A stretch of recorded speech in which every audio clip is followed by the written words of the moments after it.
Hello YouTube, welcome back. I'm starting this video on the banks of Cooper's Creek, or rather a bridge over it, and you can see that the water is getting pretty angry. It's coming up to the base of that causeway concrete and threatening to boil over. Just a little bit of a measure for you of how much water there is around the place at this time of year, and it's not at all unsurprising. There's a fair bit of silt in the water, and there's a fairly fast flow, and that is part of what's falling on Nutkin Farm at the moment. So let's get back there and talk business. Now we're back on the farm, but I'm not alone. I've got one of the great guns of the macadamia industry with me. He's guided me through my early years at Nutkin Farm, and he's coming back here now to do something special for me. Mark Duncan, welcome. There we go. Reluctant, camera shy Mark Duncan, but he's got a fork looking thing with him and a bucket, and we're going to be doing soil testing. And Mark's done soil testing for me over the last few seasons, and one of the tricks I saw on a South African macadamia video is that you've got to test the same general area each year. He also says take it to the same lab each year, but I don't know, maybe the labs in South Africa aren't as reliable as ours. We use, is it the uni? Yeah, EAL. What's EA? At the uni. Right, at Southern Cross Uni. And they sent forward a profile that I get when you forward it on, and they match it to a profile of macadamia nutrition, which you don't necessarily agree with, or do you? Oh yeah, we've got our standards. Yeah. It's just a good to have history, so you can sort of monitor it. What I'm doing over the years, see where you, and see where it's headed. What trends there are according to how much crop you've taken off. Yes, see how much it's absorbed. The block 1 where we are now, I can't believe I just mowed this before Christmas, but yeah, it's going to be an interesting mowing job when it gets dry enough. So I'll follow you, Mark, for where you normally took your sample. But block 1 has always had a decent pH, and I can't help but think that it reflects in the crop, because this is the best crop I've got, or the best crop I've had. Even in block 1, I think it's the best crop I've had. The babies are all getting fruit. All you're taking off the top is the loose leaf litter. Right. We're not sampling the loose leaf litter, and we're going down to about 15 centimetres with that blue. Where the blue tape is? Yep. Right. Why 15, Mark? Oh well, macadamias are root surface feeders. Yep. And how far do you go? I mean, you could do a 0 to 10. Yep. A 10 to 20, and you could go down to 30 centimetres for different samples. So you could have have 3 different sort of tests there. Right. Does it matter when it's further down than the feeder roots? Oh well, you could have some subsoil issues, but look, we usually just use that for problem solving. Right. If there are other issues that we suspect, but no, I've always just done the 0 to 15 unless there's other influences that we think might be issues. Yeah. They're not. See to your left here, there's my 788 on your behind you. Oh, okay. It's 3 years old. It's not bad, is it? quite precocious, isn't it? Yeah. I didn't know there's no data that says whether it's precocious or not, but it's a big tree for something I planted in, I think it was mid 2020. Yep. Yeah. So what I'm trying to do is everyone's got their different sampling regime. Yep.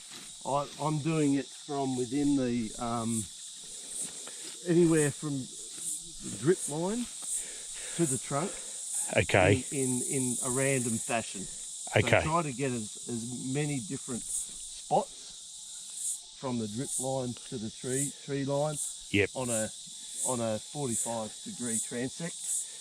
And which would cater for what nutrient movement down the hill? Oh, you're just trying to get. It's more of just a cross section and just to have a standard that you do all the time, rather than having be reliant on a grid pattern or anything. A grid pattern's another way. Yeah. And then other agronomists and strategies might just be going to one spot every year. Yeah. I'm not a... For consistency. For consistency. I don't think... I don't want to do one spot in 1 year, because you could just jag a little bit of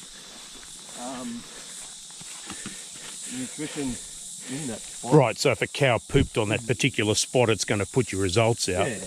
But you're doing effectively an averaging process. It is. It's called a composite testing sort of strategy, yeah. Geez, when it's wet, it looks like nice soil. It is beautiful. When it's dry, it gets so crumbly and crystalline. It's the most amazing properties of soil, this stuff. And because this is it's probably not, it's a big auger size, so yeah, bigger than what I'd like, but it sort of does the job. I always like to give it a good mix as we go, right, just to try and get it well mixed before we get too much in the bucket. Well, you've already got a couple of kilos in there, yeah. But the end sample that goes to the lab is obviously a lot smaller than... Right.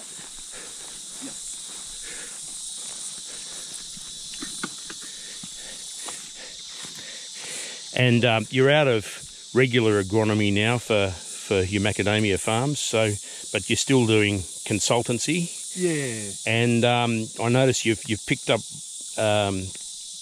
a relationship with bioresources. I have. Yep. And I haven't taken you up on it this year because I just haven't been here enough. But how's it going with the nut borer trichogramma wasps? Are people investing this year? Yeah, they're still investing. I think it's something that's proven. I think it's still a lot easier than spraying. It's more effective than spraying, that's for sure. Well, I find it cheaper as someone who relies on a contractor to spray. Yeah, that's right. And look, yeah, I think the sales and the uptake of it is staying fairly firm despite what the prices are doing. Right. Because at the end of the day, I guess... Are the wasp cards getting more expensive? It's just the same as any other product. They have small increases, but no, they haven't put the prices up significantly. Well, they're not doubled like some products. No, that's right. Yeah. And I think you will find that a lot of the new chemistries that are coming out are going to be very expensive. A lot more expensive. Yeah. For just the R&D component that goes into them and the raw materials, which are petrochemical based. So that's the driver there. And what's the current thinking on the Anastatis wasp, the one that people are trialling out for fruit spotting bug? Yeah. I mean, the jury's been out on that for so long now. There's no definite answer. I guess the issue with it is that it isn't like matrix in that you can readily see the matrix or the nut borer egg on the nut and then see the parasitism. Right. So it's working. So it's harder to be evidence-based. Yeah, that's right. So for us to see a spotting bug egg and seeing it parasitised, it's... Microscope stuff. I could probably count on one hand how many spotting bug eggs I've found, and you might only, you don't always see the spotting bug unless you're looking for it. So you're a pest scout. Yeah. Yeah. So if you can't see it, I'm not going to see it. Yeah. No bloody way. So with what we're trying to achieve with the Anastatis is also different in that we're trying to cut down on the bug breeding, what the life happens cycle in the area. In the bug breeding areas, not necessarily in the orchard. So right. And as you know, the spotting bug levels and damage can go up and down season to season. Yeah. More so in a wet year? Can be, but I mean, the wet, cooler years can also limit the breeding of them. The hot, humid, it's more humidity based. Right. With spotting bug. That's interesting. Spotting bug is definitely all about humidity, and I haven't yet sprayed for spotting bug here, and I've been trying to do my own little bits of spotting and trying to find a fruit spotting bug, but I can't see any. I can't see any sign of pests on the trees, and but I guess look, my problem is I don't know what to look for. Yeah, look, I mean, just looking from walking from there to there, if you had a big spotting bug problem, you would be seeing it on the ground. Right. You would have fresh, what looks like fresh green nuts. Fresh green nut, not, and you chop it open. We'll see if we can find some on the way through. But I mean, I'm not seeing any at the moment. There was a little bit of shedding this year, which I wasn't used to. Yeah, let's I'm just going to head back down the hill and do a transport back up on a sort of a parallel. Right.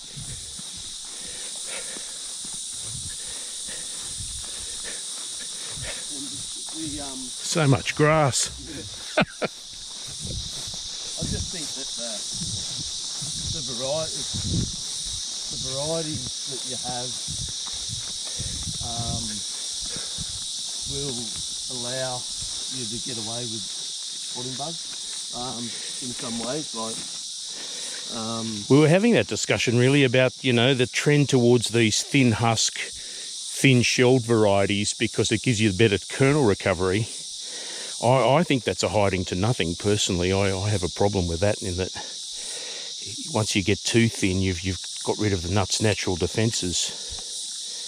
Absolutely, I think anatomically with the fruit spotting bug stinger or the feeding tube, if you add the thickness of the husk and the thickness of the shell, yep, that can add up to resilience. Yeah, and then compare that to the thickness of the length of the feeding tube of the bug. I think I would rather have a nut that got a thicker husk. You don't want a really thick shell to kernel ratio, but I think something moderate is ideal. But the husk come January, they talk about this late damage. Well, some varieties are just, the husk is so thick and hard, and tough that spotting bug will go elsewhere. Yeah, they won't bother. They'll find an easier feed. Yep. Yeah. Just taking some of the loose leaf carefully without touching Without touching the soil? Yeah. Well, why wouldn't you touch the soil? Oh, the oils on your hands and all that. You don't want to. They have a chemical composition too. Yeah, well, you certainly wouldn't want to, be sweating in it. Oh yes, sodium content. Yeah.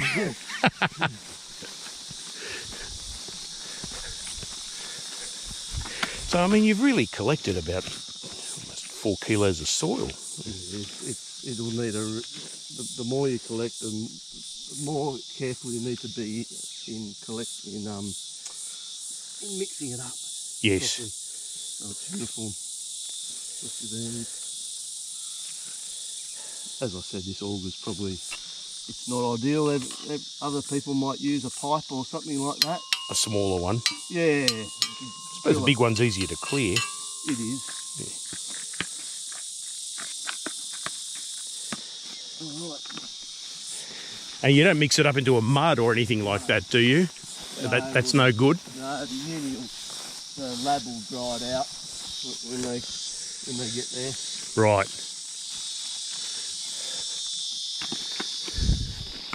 So you're always doing this in the tree line, pretty much. Yeah, just trying to get a bit of a berry both sides of the tree. Yeah. Anywhere into the tree line or out to the drip line. Yeah.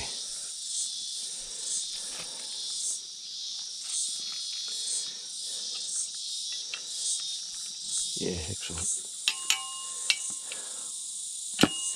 And are there any new biological controls coming into the market that you're excited about, or that you can talk about? Look, I think there's... I mean, the big one's Macadamia seed weevil, if they could find a predator for that. Look, I think, and what it comes back to with that, I think if we can slowly get, if we can sort out nut borer, sort out Spotting bug, or limit the amount of, you know, broad spectrums that we use, possibly have a biological control for lace bug, or better monitoring and better, you know, better timing and chemistries. yeah. And we get more predators, natural predators in the system. I think that's got to be the desired outcome, because, yeah, I am a bit worried about indoxacarb, and you look at what other industries are facing With indoxacarb. with indoxacarb. We're not, Well, there's no a new rotation. chemical now, isn't there, from BASF? But is it turning into a dud or something? I'm not sure. Yeah. For weevil? For weevil, yeah. I don't know if it's been approved yet. That's the problem. Yeah, I'm not sure, but unfortunately Here's my 246s over there. yeah, good. They get some nut down the bottom for some reason when they're young. Is that what happens normally? 246s are probably one of the most suited varieties to this area, I think. Yeah. They're the North Coast variety. Yeah. And their descendants tend to be too. Yep. I've just had crops on just about every one of my babies except for the 741. I've had a couple of nuts on an 842. Plenty on the 835s and the 788s I've shown you. And yeah, all 3 years. Yep. Feeding them handfuls of that Organic Life pelletised chook and the Osmocote Exact, which just gives it some very low level ongoing feeding. And it seems to work.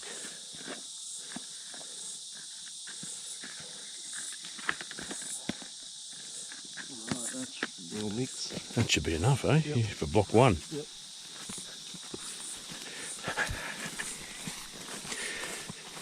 So what else are you seeing around the farms this season, Mark? I've got a good crop on, but am I just one of the pack? Because it seems like there are plenty of farms with decent nut. I think it is going to be a good year. Yep. This year, I mean, I think tonnes per hectare it'll be a good year. I think yields are definitely going to be down regionally because of, well, there's just a lot of trees that have disappeared.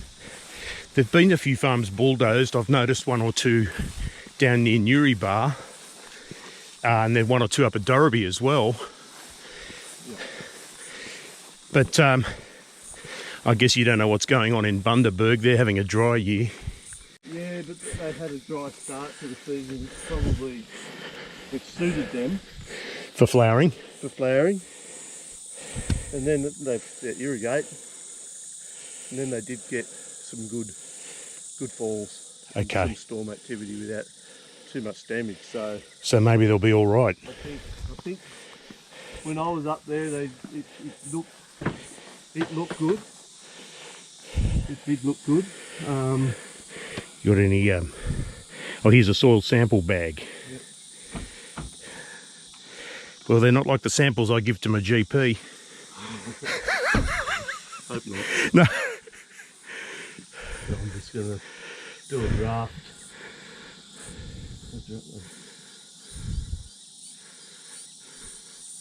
Just right on there until the next block one. Right. And then I'll fill that out later when... Because this is the first time I've seen you ever do this. You've done this now, I think this is the 4th year. In 2019 you've done it. You came in when I first took over the farm because I think Nick Savage referred you to me. And I think the first thing you did was a soil test in about August 19. And we developed a nutrition plan from there. And that's technically how an agronomist does things. Is it a soil test in early spring before any fertilising? Oh, often, or is that a good time? Yeah, generally, as long as you haven't put any fertiliser out in the last, 4 weeks. That's all. Any chemical fertiliser in the last 4 or 5 weeks, and then put organic. So you probably really want to wait 3 months For manure. Yeah. Right. Yeah, before it, otherwise you will hit some, unmineralised sort of deposits, I suppose. Yeah. Sure. Randomly. Now the package you've got there looks like about 1 kilo of soil. Would it be roughly? Maybe 500 grams. Yeah, maybe 500 grams. Yeah. Yeah. Yep. We can probably put that straight in the esky, I'd say. It's not chilled or anything, but yeah. Just a secure form of storage. Yep. There's some leaf samples there as well that they can go in. Right. We're not doing leaves this time, are we? Probably not worth it, I don't think. You haven't been putting. I mean, we can, but I mean, No. probably. I think I haven't been putting enough down to make a big difference. that's Yeah. exactly right. Yeah. So I'd rather see what's in the soil and what it needs for the future. Yeah. Oh, that's good. Well, we're finished with block 1. Yep. Right, so here we are now in block 3. Very, very different scenario to block 1. Of course, you can see there's not much ground cover. There's leaf mould everywhere. Mark's scraped aside the leaf mould in order to take a sample of soil. And Mark, after you stopped being my agronomist, I did a very bad thing. And I got sick and tired of the pH of this soil never changing. And I put down 5 tonnes a hectare of lime. And even as I mow these days, I'm still finding little bits of chalk dust coming up from near the base of trees. I think you can see it right there. Yeah, that's lime. Yeah. So that's gone into your sample too. It has. Are you worried about that? Pretty much, yeah. Because worried about the sample. Yeah. Right, because it'll corrupt the sample a bit. Yeah, it will. Well, look, it was spread pretty much in the tree row, so any sample you take between the trees will have more. When did you do the liming? Last autumn. Yeah. Amazing, isn't it? Last autumn, and it's still there. That's 5 tonnes. I mean, it's what it needed. It needed 5 tonnes because it was so low.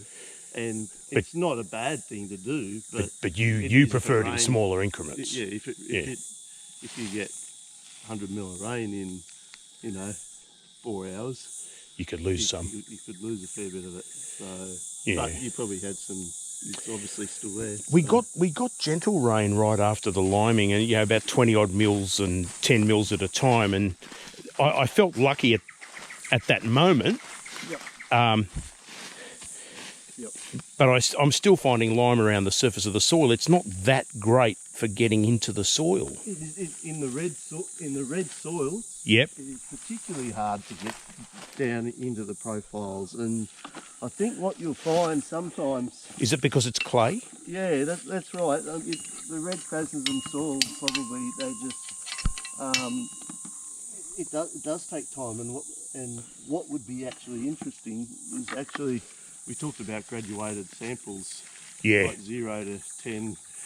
And then further down, yeah. You could actually have a smaller auger, a more finer auger, yep, and go down just in increments of 20 mils.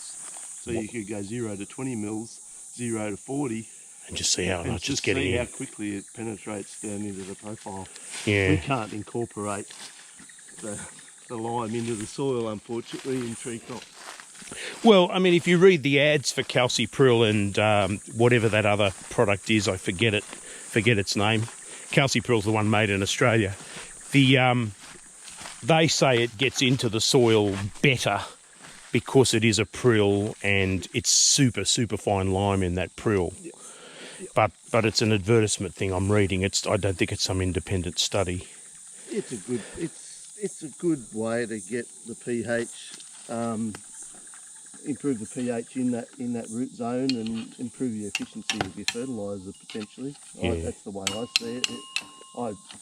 The calcium's good for the tree, isn't it? Exactly. As a food. Exactly. Right. So it serves that purpose too. Yeah. as a form of fertiliser. And it is it's super fine, and it only take a few little light showers and it'll disappear in there. Yeah, where the feeder roots are. I would suspect. Look, I was advised. I mean, the Norco people said, look, why don't you try the ag lime? It's still cheap.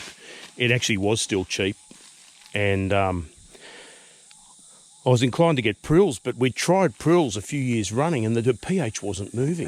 Again, I think it's in these red soils. It does take time. Yeah.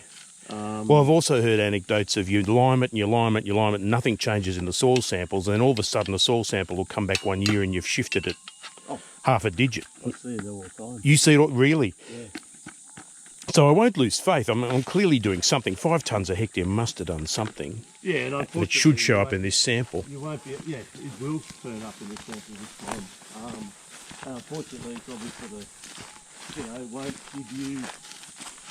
Probably won't give you the confidence because we can visually see lime on that in the surface. Is this fruit spotting bug?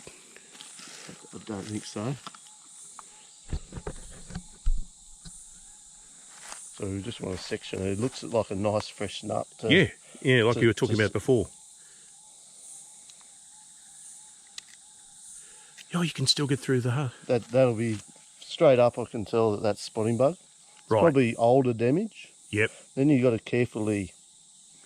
Well, that's the shell. Yeah, which is still white. Yep, you got to carefully get that out. And I can see that bug. That's quite old damage. Yes. There. Yep. But if you look carefully in on that little white bit, you can see tiny little pinpricks. Really? Yeah. Don't think a trained eye will see that. My trained GoPro won't see that.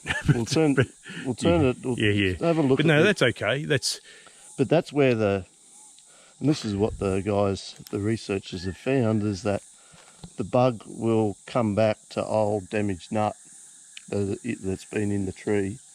Because it's easy to get into. It's easier feed. Right. So you've got fresh and old damage there. Okay. So the fruit spotting bug puts a tube into the nut, goes through the husk, through the shell. So in some cases, the shell's a little bit porous. So it must be one hell of a tube. And injects an enzyme in there to basically make it into a food slurry. Yeah. A smoothie. Right. A macadamia smoothie. Yep. The robbers. I'd pay $8 for an macadamia smoothie in Byron. $7 in Lennox Head. Yeah. But okay, so that is proof I've had fruit spotting bug of some kind. Oh, yeah. Because I've seen more drop nuts in this old block than in block 1. I don't know why that would be. Sorry. What? So there's more drop nuts here than in the first block we looked at. Yeah.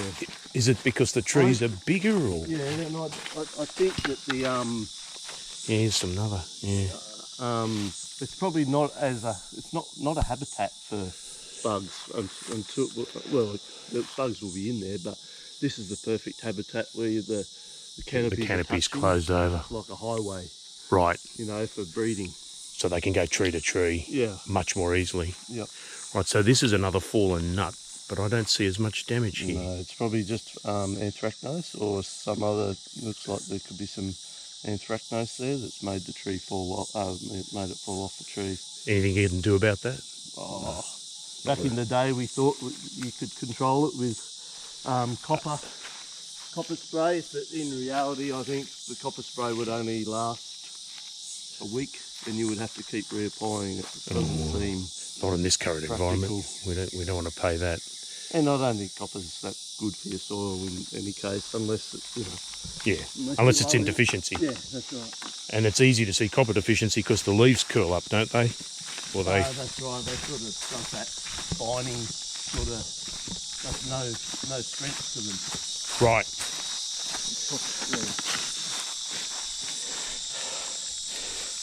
Oh, I can almost still see lime in there. I reckon I can too. Yeah. But So I suppose what that means is that if I get a result back from this block, you send it off to the lab and the lab comes back, gee, your pH is 6, I wouldn't believe it, would I? I wouldn't put... You wouldn't put too much stock in it? Yeah, that's right. You'd go, oh, well, that's good, but let's just see if it holds over a period of time. I think it will, because you've been liming... every year? Every year. So I think... Now that you've put that 5 tonne on and it obviously hasn't washed away. No. I think. No, it definitely hasn't washed away. It's yeah. I think you'll find you're getting somewhere.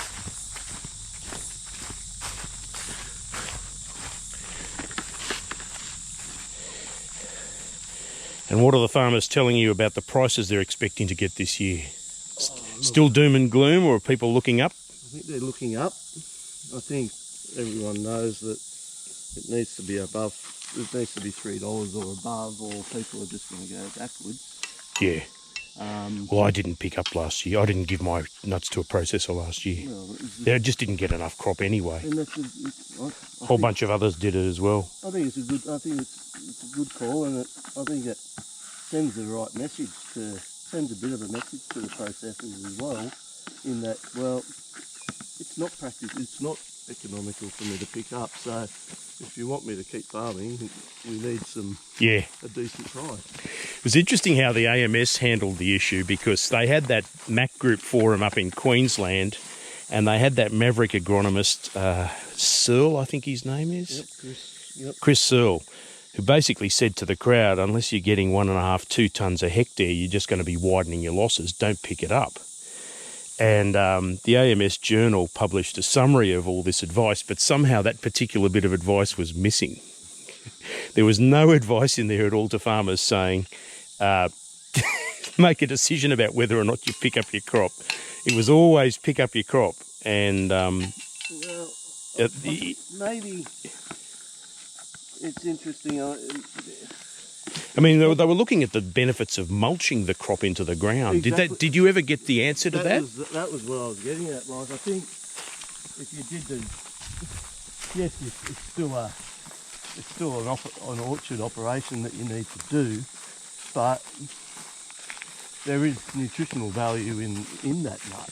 Yeah. So, and with fertiliser prices so high,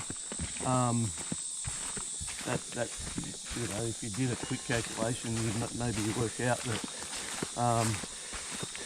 with a crop replacement, it might be better off to go back into the soil. When you consider all the energy that it takes to, get your harvest to the factory. Yeah. Just while we're on fertilisers, are we ever going to go back to those days of putting eco growth on our orchards? The granular feeds? Is it a price thing only, or has the industry actually moved on substantially to organic materials? I think the organics sort of solve two problems in a way. I mean, we know the importance of biology. Yep. We'll just start our transect here and head back. And personally, I think, copious amounts of urea. Yep. Industry standard was it was 100 units of N. Yeah. I think we've realised now that the trees actually probably don't need 100 units of N, and in fact that it was in many cases acidifying these soils. So. Well, the urea does eventually acidify the soil, doesn't it? It will. So. But here's the question I've come across with other people as well. They say, look, okay, organic stuff, cow manure, wood chip, chook manure, wood chip, all that's great. But the one element we're missing is potassium. Yep. What do we do if we just keep feeding this organic stuff and we're not giving the tree enough potassium? Oh, the tree, if you increase your cation exchange capacity of your soil, which manure does. Yep, and more organic matter, increase the organic carbon. Whatever you put on, whether it be compost, chicken litter, cow manure, it does have... Has some potassium. It does, and it's going to be able to hold on to it better. Right. So the main thing that we've got to do is keep our pH up, keep the organic matter up, and not let our soils acidify and wash down the hill. But macadamias use a lot of potassium, particularly in flowering and the fruiting. Yep. How do we replace that? Surely over time it would become depleted, or you don't?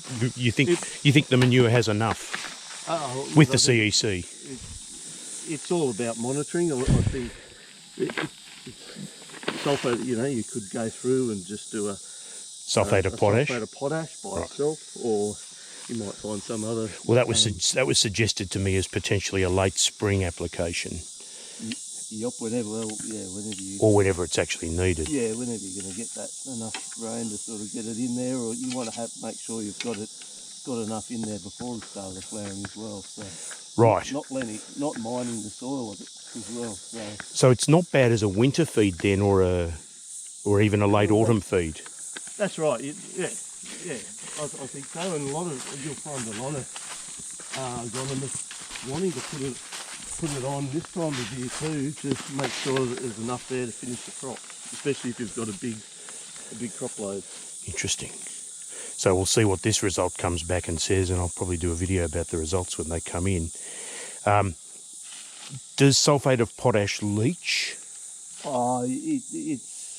Or volatise? No, it doesn't volatise. Okay. Really. So once you put it on the ground, so long as it stays there, it'll get in. That's right. Okay. That's right. I mean, if you've got a sandy soil, a light soil, it's going to leach a lot more than it will in a clay soil, basically. But yeah, there will be leaching. Right. But it's not to the extent on these red soils. Right. And the other thing that you might not find in manure terribly much of is boron. I guess we'll see. I haven't actually added boron to these old blocks at all since 2019 when I got here. We had some in those eco-growth fertilisers because obviously you pick one that's got some. But the choice for you is still borax, the sodium borate? Oh, look, I mean, it's in small amounts. Yeah. And on monitoring, really. So, I think the days of having luxurious, levels of boron are over? Are over. Right. I'd maybe, some agronomists might think it's still cost efficient and cost effective to put it in, but right. I think having a leaf test to back it up is good. Is often the most appropriate thing, and the other issue is that the reality is that for me is the most important boron to put on. There's some line there. It's the foliar. It's the foliar boron. That flowering. Pre-flowering, which I did. Yep, The balanced 3ZBM. Yeah, your favourite. I did that this year. Or any other. I remembered your old one. It could be just. Oh, there's Bud Mate and a bunch of other stuff. Yeah. So Bud Mate doesn't have a lot of boron in it at all, actually. So oh, doesn't it? Right. Yeah, no, I did the balanced 3ZBM because I think I was a little bit short of zinc and that sort of stuff. But the other elephant in the room is phosphorus, and I think with chook in particular, you might end up with too much of it. Yeah, or is it so locked up in red soil that we don't care? That's right. I think it is locked up, and it'll just stay there, and it'll be a resource for many years to come, probably. Right. Realistically, I've backed off on all the phosphorus, considering how much organic matter is going. A lot of, as you said, a lot of people are starting to go away from the chemicals, putting much higher rates than what we ever did. Yeah. With organic matter. That's going to provide such a change in the industry, isn't it? Yeah. Everyone was doing granular when I started, and I'm a baby. Yeah. Such a huge change in that time. So some fungus on the floor. There's a nut borer here. Oh, is there? Right. How do we see? Oh, the frass coming out of the hole. The what coming out? The frass, the insect poo. Oh.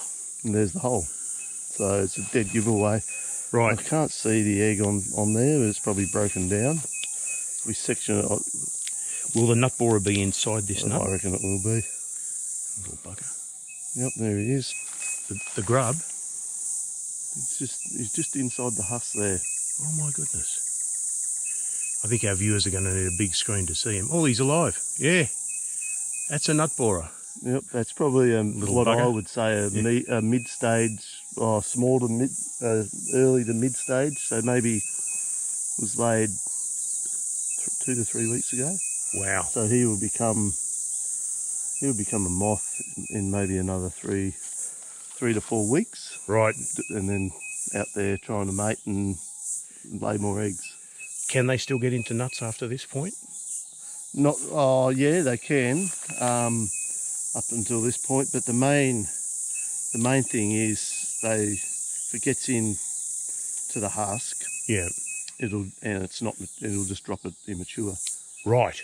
So getting into the husk, the tree senses that and drops the nut? Yeah, it just degrades the... So it's very like a fruit spotting bug. Yeah. It's the same mechanism. Yeah, and that'd be the same as sort of a lot of things like even physical damage sometimes if it's big enough. Right.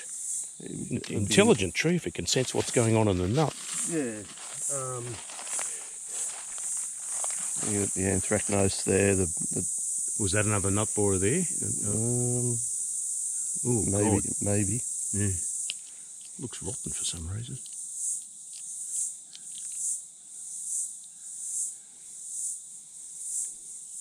There's something black on the inside there. That looks like spotting bug.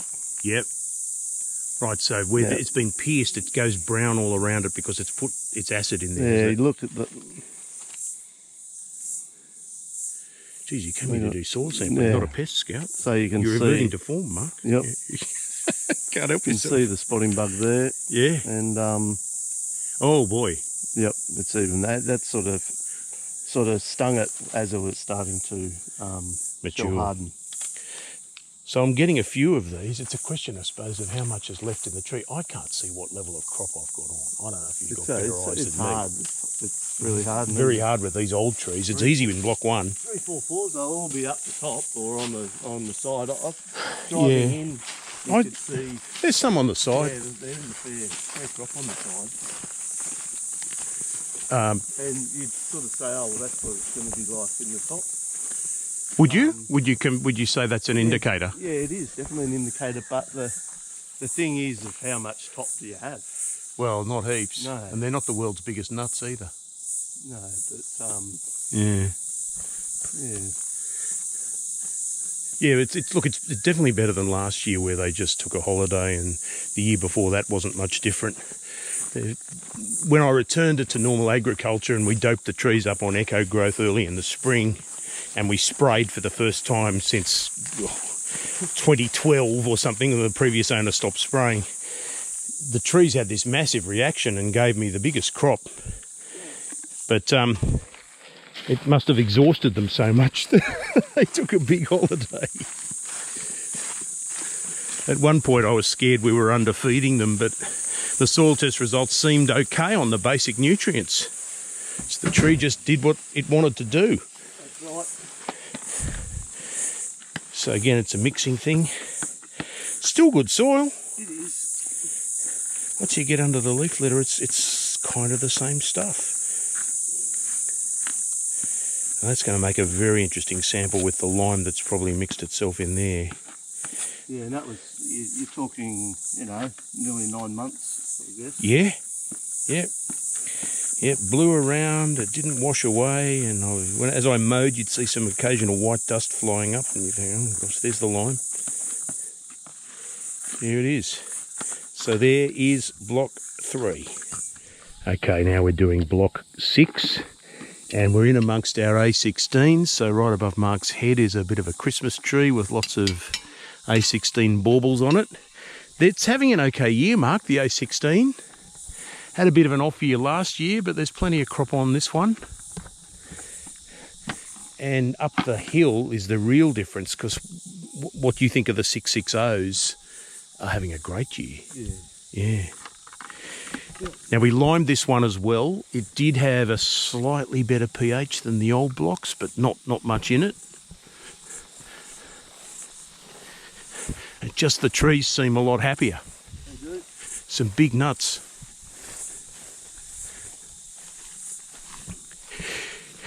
So the debate between cow and chook, when I was trying to order my stuff and get supplies of it, I could get cow reasonably easily, and if I tried hard enough, I could get chook.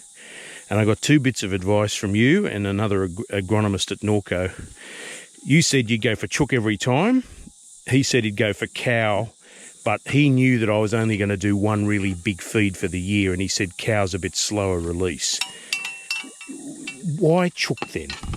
I suppose my thought with chook is if you've got an acid soil, Yep. Anecdotally, and I think scientifically, I'm not sure how, but they seem to respond better to chicken litter. Well, a couple of guys I speak to say when you use chook, you can see the difference very quickly. Yep. So it must be reasonably quick release. Yeah, I mean, I think it's in the low pH soils. They just love the phosphorus. Right. Because they've been starved of it. There's so much locked up. Yeah. So they just get a bit out of it very quickly. Is that the main difference between cow and chook? Or chook's a bit richer in nitrogen too, isn't it?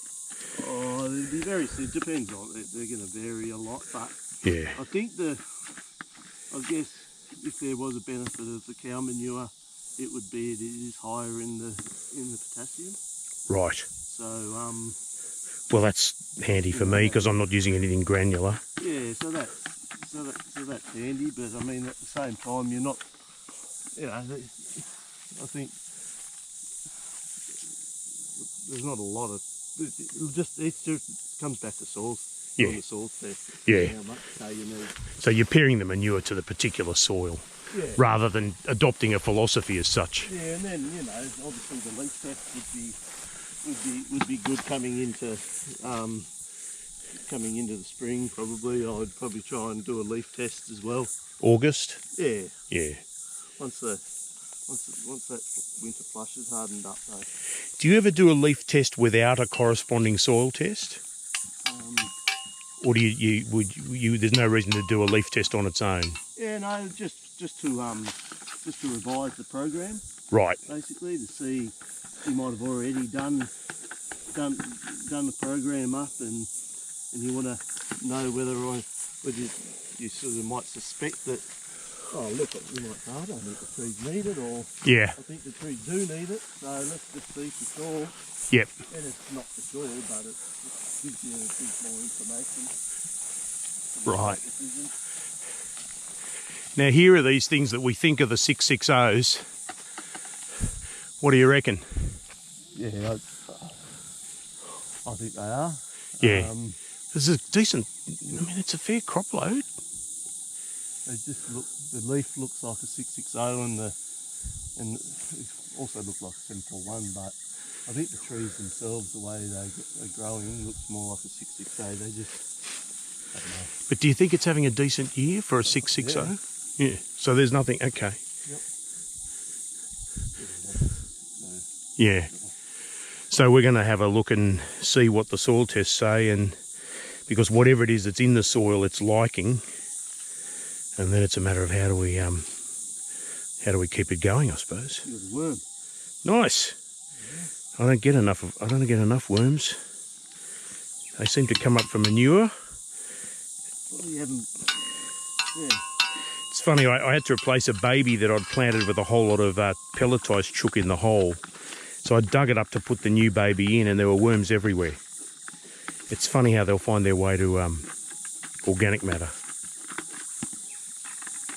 Lovely. Soil seems a little more crumbly here. It does. What would that mean? Just hasn't been flogged, but I mean, always got that nice grass. This grass is probably just feeding it most of the time. Yeah. And all the. Well, it's quite. When you do mow it, There's a fair bit of material. Yeah. You're making. By having this grass, as much as it's very hard to harvest, you're building soil as well at the same time, because yeah, And whereas, you know, in your orchard there, where it's more of a brittle, it's a brittle climate, it's a brittle Microclimate. it's a brittle landscape because you don't have the grass. Yeah. And you got the erosion, and it's going to be a lot less full of life. Absolutely. There's not as much energy going in. All right. So that pretty much does it for our soil sampling show. And Mark, thank you very, very much for your time. Any parting words of wisdom you want to give the industry for this year? I'm not sure. I think watch and wait on the industry And the price. and the price. My feeling is, and I've said it for many years, we do need to try to develop local markets and Australian markets and differentiate ourselves From the international product. From the international product. Otherwise, yeah, we will be in trouble. Yeah. And you know, whatever happens with the global economy, I think we'd be much more happier dealing with our own people Than trusting overseas necessarily. Trusting the overseas markets, which are going to be very volatile, I would say. For a long time. For a long time. Yeah, that's great. Mark, thanks for your time. Viewers, I hope you enjoyed the video. Be in touch again soon. Bye for now.